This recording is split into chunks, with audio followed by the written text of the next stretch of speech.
कि अर्जुन विषाद योग। अब देखिए इसमें गीता की शुरुआत धृतराष्ट्र करते हैं। धृतराष्ट्र क्या है ये समझें। इस गीता को हम पूरी तरह अपने पर उतारें। पूरे 3 दिन हम इसमें आत्मचिंतन करें खुद के ऊपर। भगवान की बात को, धृतराष्ट्र की बात को खुद के ऊपर घटा के देखें, तब ये गीता बहुत जल्दी फायदा करेगी, दूसरे के ऊपर नहीं करें। तो 2 पात्र आएंगे आगे, धृतराष्ट्र और दुर्योधन। 2 पात्र आने वाले हैं जल्दी अगले श्लोक में ही। तो धृतराष्ट्र वृत्ति क्या है? धृतराष्ट्र का पुत्र है दुर्योधन। धृतराष्ट्र वृत्ति अपने हक से ज्यादा दूसरे का हक भी मार लेना और खुद से जो अपेक्षित है वो दूसरे को नहीं देना। आपका धन अपेक्षित है, आपका सेवा अपेक्षित है, आपका कोई टेक्निकल स्किल है आपके पास, वो अपेक्षित है किसी जगह, लेकिन आप उसको नहीं देने वाले हैं। ये वृत्ति क्या है? दूसरे का हड़प लेना और खुद की सदुपयोग नहीं होने देना। ये धृतराष्ट्र वृत्ति है। तो धृतराष्ट्र वृत्ति यदि होगी तो पैदा क्या होगा? दुर्योधन पैदा होगा, जो कि कारण बनेगा महाभारत युद्ध का। दुर्योधन अधर्म का प्रतीक है। धृतराष्ट्र वृत्ति कामना और मोह का प्रतीक है। तो भगवान ने धृतराष्ट्र के मुख से ही ये श्लोक बुलवाया है। पहला श्लोक वेदव्यास जी महाराज ने। क्या श्लोक है? आइए पढ़ते हैं और गीता की यात्रा को समझते हैं, क्या गीता हमारे लिए करने वाली है तुरंत। धर्म क्षेत्रे कुरुक्षेत्रे समवेतायुत्सवः मामका पांडवाश्चैव किम कुर्वत संजय। धृतराष्ट्र कह रहे हैं, हे संजय, धर्म भूमि कुरुक्षेत्र में इकट्ठे हुए युद्ध की इच्छा वाले मेरे और पांडु के पुत्रों ने भी 2 विभाग कर दिए यहाँ पे। एक तो मेरे और पांडु के पुत्र। हम धृतराष्ट्र हैं कि नहीं, हम खुद चेक कर लें कि क्या इस संसार में हमने 2 विभाग कर रखे हैं। भतीजा यदि घर में है और पुत्र घर में है तो छोटी मोटी भौतिक सुविधाओं में भी क्या हम 2 विभाग कर लेते हैं? रोटी में, पानी में, सब्जी में, वस्त्र में कर लेते हैं। तो हम कौन है? धृतराष्ट्र। बाहर मत चले जाना, कुरुक्षेत्र मत जाना ढूंढने उसको, हाँ वो वहीं मिलेगा घर में ही। तो जब तक 2 विभाग हैं, माम का, ये शब्द आया माम का, मेरे लिए, मेरा मेरा मेरा, मेरी गाड़ी, मेरा पुत्र, मेरी मैं, ये मैंपन जो है, जो कि बहुत गहराई से बैठा हो। व्यवहार के लिए ये ठीक है, ध्यान रखें, व्यवहार के लिए जरूरी है, लेकिन ये अंतःकरण में अंदर उतर के और ये पूरे जीवन को ढांप ले, विवेक को ढांक ले, ये माम का, ये धृतराष्ट्र वृत्ति हमारा पतन करने वाली। अब इस कुरुक्षेत्र को, कुरुक्षेत्र कौन है? कुरुक्षेत्र है हमारा पूरा जीवन। जैसा कि सुबह बताया, यहाँ से चले हम पैदा होके और यहाँ आके हमारा एंड हो गया। तो ये क्या है? ये कुरुक्षेत्र है। इसको क्या बनाना है? धर्म क्षेत्र बनाना। इसका मतलब गीता ये कह रही है कि सब कुछ भगवान के हाथ में नहीं है, सब कुछ आपके भाग्य के हाथ में नहीं है। भगवान ने हमको खेलने के लिए मैदान दे दिया, हम चाहें तो उसको धर्म क्षेत्र बना सकते हैं। कह रही है गीता, बनाओ धर्म क्षेत्र। उसको कैसे बनाओ? गीता की टेक्निक काम में लेंगे। यानी हमारे जीवन में बहुत ज़्यादा दुख है, तनाव है, बहुत परेशानियां हैं, तो उसका एक बहुत बड़ा कारण हम खुद है। मान लें इस बात को। आपको लग रहा होगा 90-95% इन लोगों का हाथ है जो मैं उंगली घुमा रहा हूं। नहीं, 90-95% हाथ मेरा है। हाँ, 5-10% इनका हो सकता है, जरूर होगा इनका, संभव नहीं है नहीं होना, परिवार में रह रहे हैं, लेकिन उनका हो तो सकता है, होगा, वो प्रारब्ध से होता है। सास ससुर पिता पुत्र पत्नी होता है, होगा ही, लेकिन उससे दुखी हम हो कि नहीं हो, ये किसके हाथ में? फिर तो 90% तो पहले से था, 10% भी किसके हाथ में आ गया? तो पूरा 100 आ गया भैया। उनको नहीं बदल सकते, जंगल के कांटों को नहीं बदल सकते। उस रास्ते पे कांटे तो हैं, लेकिन पैर में जूती पहनी जा सकती है जिससे कांटों की चुभन कम हो जाए। उसका तो स्वभाव है, उसके स्वभाव तो 100 जन्मों में, 1000 जन्मों में बनाए। अब आप चाह रहे हो कि मैं एक दिन में, 1 घंटे में चेंज कर दूं इसको, नहीं कर सकते भाई। बहुत धीरे धीरे चेंज होगा उसका स्वभाव, उसकी बदतमीजी की आदत है, उसकी बुरी बोलने की आदत है, उसकी टॉन्टिंग होगा भाई, बहुत धीमे होगा। तो आप तो समझदार हो गए ना, आप उसके बजाय इधर चेंज कर लो, थोड़ा सा आराम से जिंदगी निकल जाएगी। ये धर्म क्षेत्र कुरुक्षेत्र है। हमको ये भगवान ने टास्क दे दिया और इसमें धृतराष्ट्र वृत्ति। अब दो सेनाएं हैं, एक तो पांडव हैं और एक कौरव हैं। पांडव कौन है? पांडव बनना है हमको, भगवान के सखा हैं, लेकिन पांडवों की एक विशेष क्वालिटी है जो कि हमको जीवन में धारण करनी है। यदि पांडव बनना है तो अधर्म के पक्ष में नहीं रहना। आपको क्या करनी है?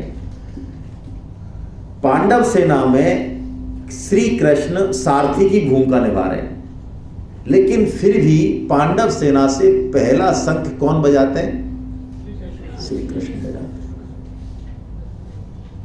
हमारे जीवन में हम देखें कि हमने भगवान को कहां रखा हुआ है।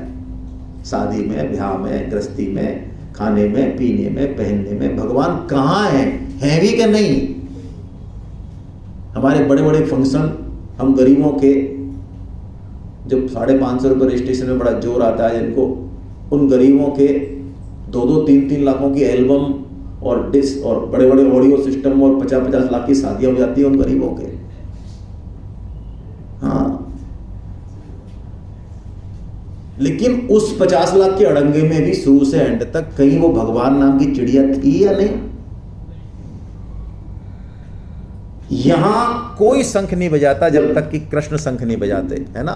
सबसे पहले कृष्ण शंख बजाते हैं। यानी जीवन में जो भगवान को हमने रख भी रखा है, 10 में, 11 में, 15 में, 20 में, 50 में नंबर से धीरे धीरे खाने में, पीने में, पहनने में, बोलने में, लिखने में, सब में नंबर 1 पे ले आया भगवान को। स्वामी जी कहते हैं आज से प्रतिज्ञा ले लो। एक छोटी सी बात बता रहा हूं, स्वामी जी की याद आ गई इसलिए। जब भी लिखोगे, पेन खोलोगे तो सबसे पहले श्री हरि लिखोगे। इससे देखो क्या परिवर्तन आता है जीवन में। जब भी खाओगे भगवान को याद करके खाओगे।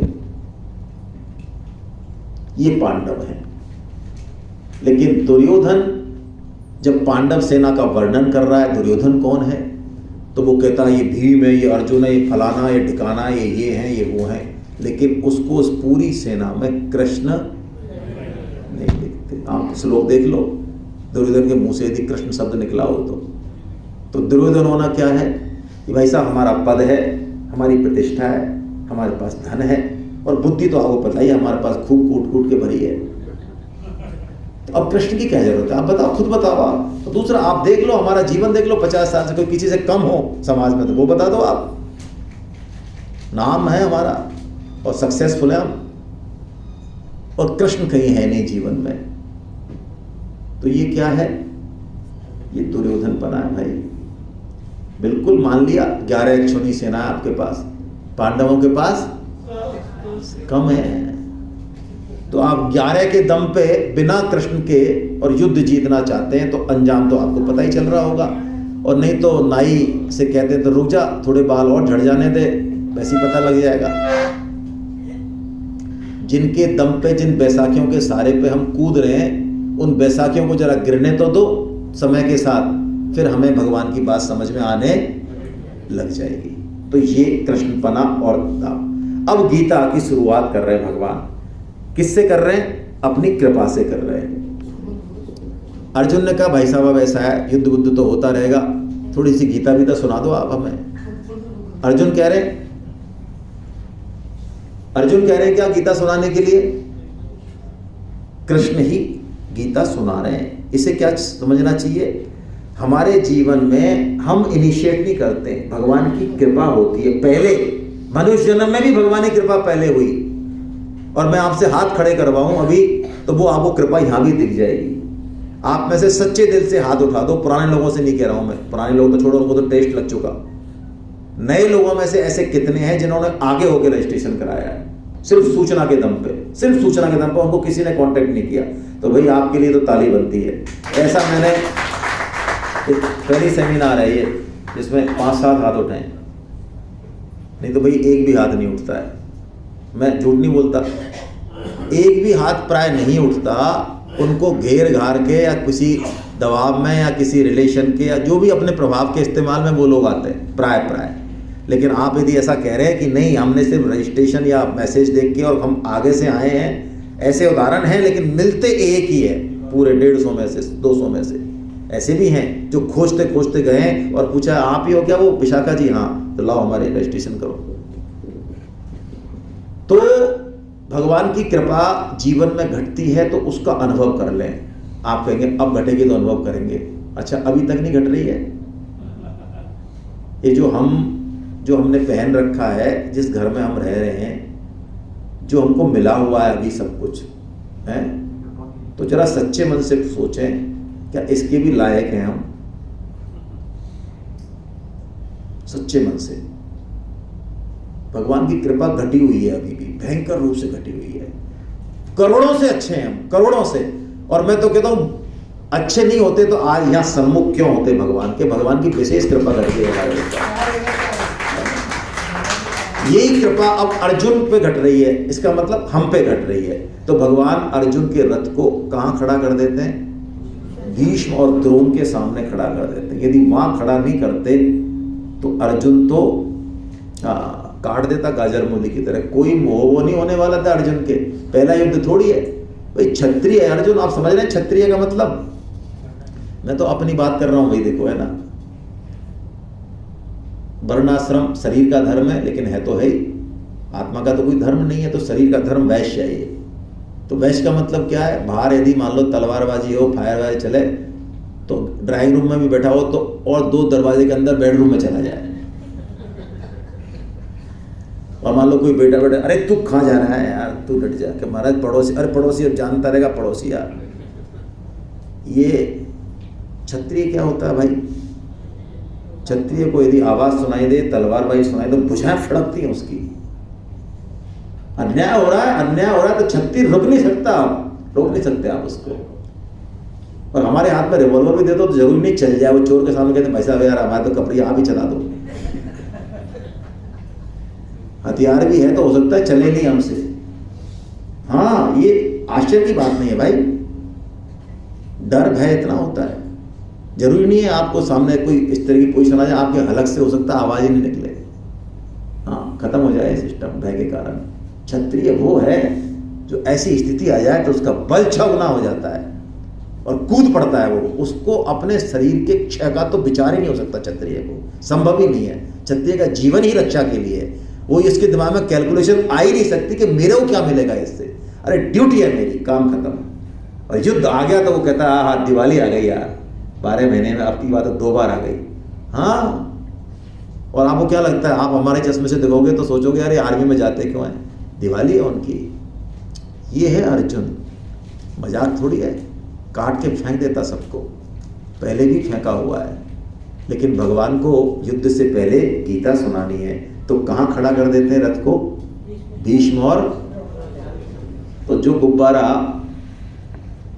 फूल रहा था, उचक रहा था, वो गुब्बारा भीष्म और द्रोण को देखते ही पिछल जाता है। अर्जुन जो इतने बलशाली हैं, इतने बड़े अतिरथी हैं, महारथी हैं अर्जुन। मजाक थोड़ी है। महारथी की परिभाषा है महाभारत में आप देखेंगे तो रथी, अर्धरथी, महारथी, अतिरथी सबकी परिभाषा है। तो महारथी अर्जुन भी छक्के छूट जाते हैं, उसके हाथ पैर कांप रहे। देखो क्या श्लोक है ये। भगवान कह रहे हैं मेरे अंग शिथिल हो रहे हैं जैसे कि हमारे हो जाते हैं। सामने कोई इस तरह का सीन देख ले, लड़ाई झगड़ा देख ले, तगड़ा कोई मोह देख ले, सांप्रदायिक दंगा देख लें तो हाथ पैर शिथिल हो जाते हैं हमारे। मुंह सूख, इन लक्षणों को हटाइए जरा। मुंह सूख जाता है, शरीर में कंपन, रोंगटे खड़े, हाथ से गांडी, कोई पिस्तौल गिर रही है। मैंने कहा ना पिस्तौल तो ले ली, तलवार ले ली, डंडा ले लिया, लेकिन एक ही बार में खत्म हो जाए सामने वाला दुष्ट पापी, ये ताकत नहीं आती हमारे हाथ में। तो गांडीव गिर रहा है, त्वचा जल रही है और मन भ्रमित हो रहा है। लास्ट के 2 बहुत इंपॉर्टेंट हैं। मन भ्रमित हो रहा है और मैं खड़े रहने में भी डिप्रेशन के लक्षण है, सीरियस डिप्रेशन के। मैनेजमेंट के लोगों ने, साइंस के लोगों ने गीता को खुले दिल से स्वीकारा। क्यों? कि जो गीता ऐसे 8 लक्षण डिप्रेशन के हैं 45 मिनट में उस अर्जुन को युद्ध के लिए तैयार कर देती है। ऐसा गीता में है क्या? ये शोध का विषय हो रहा है आज भी, और बिल्कुल ऐसे ही है गीता। आज डिप्रेशन साइंटिस्ट कहते हैं, साइकोलॉजिस्ट कहते हैं, हम सब में है। हम सब डिप्रेशन में है, कम ज्यादा हो सकता है, मान लो आप इस बात को। भयभीत होते हैं हम भी, समाचार देख के, संसार को देख के, परिवार को देख के भयभीत होते हैं, अंदर डर लगता है। तो इस डिप्रेशन की दवा है गीता। कितना ही डिप्रेशन के 8 लक्षण है, इन 8 लक्षणों की एक दवा गीता। और सबसे लास्ट लक्षण है कि कुछ पता ही नहीं है क्या करना है क्या नहीं करना है, मन भ्रमित है और ड्यूटी करने में भी असमर्थ है। ये आत्महत्या का लास्ट साइन होता है कि व्यक्ति जो उससे अपेक्षित है उसको छोड़ के और बिल्कुल कट जाता है, अपने आप में केंद्रित हो जाता है। इसका मतलब अब ये शॉट लगाने वाला है, आत्महत्या का छलांग लगाने वाला है। जो चीजें पक रही हैं उसकी, स्टूडेंट है चाहे व्यक्ति है, जो पक रही थी चीजें, पकते पकते पकते पकते लास्ट में वो यहाँ आ जाएगा कि अब मेरा कोई कनेक्शन नहीं है, ना परिवार से ना समाज से, अब मैं अलग थलग हूं, खत्म। तो गीता हमको बताती है कि हम इन लक्षणों को खुद के अंदर भी पहचानें और अपने जो अपने स्वजन हैं उनके अंदर भी जरूरत हो तो पहचानें, जिससे कि वो दुर्घटना में तब्दील नहीं हो। आत्महत्या के बाद लोग कहते हैं कि इसके भाग्य में यही लिखा था, क्या करें महाराज, हम क्या कर सकते थे। बहुत गलत बात है। गीता की बातों को, गीता के अधकचरे ज्ञान को हम जिस तरह से कहते हैं, मुझे क्षोभ होता है उससे, है ना। गीता को ट्रू स्पिरिट में समझने की जरूरत है। आत्महत्या भाग्य से नहीं होती है, ध्यान रखें इस बात को। हमने कोई गलत काम कर दिया, पाप कर दिया, भाग्य से नहीं होता है। भाग्य के ऊपर मत मटका फोड़ो भाई, ये गलत है बात, ये बहुत गलत है। आत्महत्या हमारी खुद की चॉइस है, हम करें चाहे ना करें। और आत्महत्या करने वाले की बहुत दुर्गति होती है, उसको जो दंड मिलता है उसका वर्णन सुन लें तो रोंगटे खड़े हो जाए। वो बस एक स्विच ओवर फेस में गया, उसको लगा कि मैं छूट गया यहाँ से, इन कठिनाइयों से, इस परेशान, इसलिए तो कि जा रहा है, वो कोई समस्या है बहुत बड़ी, लेकिन उससे भी तगड़ी समस्याएं तत्क्षण उसके सामने आ जाती हैं। ये बात यदि समझ में आए तो हम शायद उस तरफ नहीं जाएं। तो अर्जुन अब एक काम करते हैं बड़ा जबरदस्त। क्या काम करते हैं कि अब अर्जुन ये एक्सेप्ट करने के बजाय कि मैं भयभीत हो गया हूं और मुझे कुछ समझ नहीं आ रहा है कि मैं क्या करूं क्या नहीं करूं, मुझे आपकी जरूरत है, मैं बड़ा कंफ्यूज हूं, ये कहने की बजाय अर्जुन छुपा लेते हैं इसको तो, और अब युद्ध नहीं करने के तर्क देते हैं। आप में से कितने लोग हैं जो गीता का प्रचार बहुत एग्रेसिवली करते हैं? हमारे शिव शंकर जी तो करते ही हैं, गुप्ता जी भी करते हैं, और भी लोग मुझे दिख रहे हैं एग्रेसिवली करते हैं गीता। वो इस चीज को फील करते होंगे कि सामने वाला असली चीज पे ले जाके कितने तरह के बहाने मारता है कि क्यों नहीं मैं गीता सेमिनार में चल रहा हूं।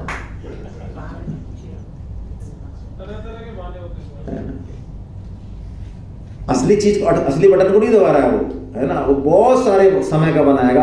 अरे पैसे की तो बात ही मत करो। हाँ, पैसे को तो वो बिल्कुल ही मिट्टी समझता है भाई साहब। अरे इतना मिट्टी मत समझ भाई, पैसे की इंपॉर्टेंस है यार, क्या कर रहा है तुझे। हाँ, मेन तो नहीं है। अब तुमने दो, या तो इधर रहना है या वहां रहना है, अरे बीच में रहना है भाई। पैसा को मिट्टी समझना या बिल्कुल ही पूरा ऐसा नहीं है, ना तो ये पूरा है ना ये मिट्टी है, बीच में है कहीं, उतना ही समझना है बस। तो अर्जुन भी इतने कुतर्क करते हैं भगवान से कि देखो प्रभु आप करवा क्या रहे हो, युद्ध क्यों करा रहे हो आप मेरे से, जैसे इस युद्ध से जो सिंहासन मिलेगा वो भगवान श्री कृष्ण को मिले। अरे वो तो अपना सिंहासन छोड़ के यहाँ है तुम्हारी सेवा करने। तो अर्जुन कुतर्क करते हैं और बताते हैं भगवान को कि हमको युद्ध नहीं करना चाहिए, इससे हिंसा होगी, लोग मरेंगे कटेंगे। लेकिन अर्जुन की दृष्टि भगवान के उस लक्ष्य पर, उस विजन पर नहीं है कि युद्ध करना आवश्यक क्यों है ना। ये अर्जुन विषाद योग हो गया। यहां भगवान अब तक एक शब्द भी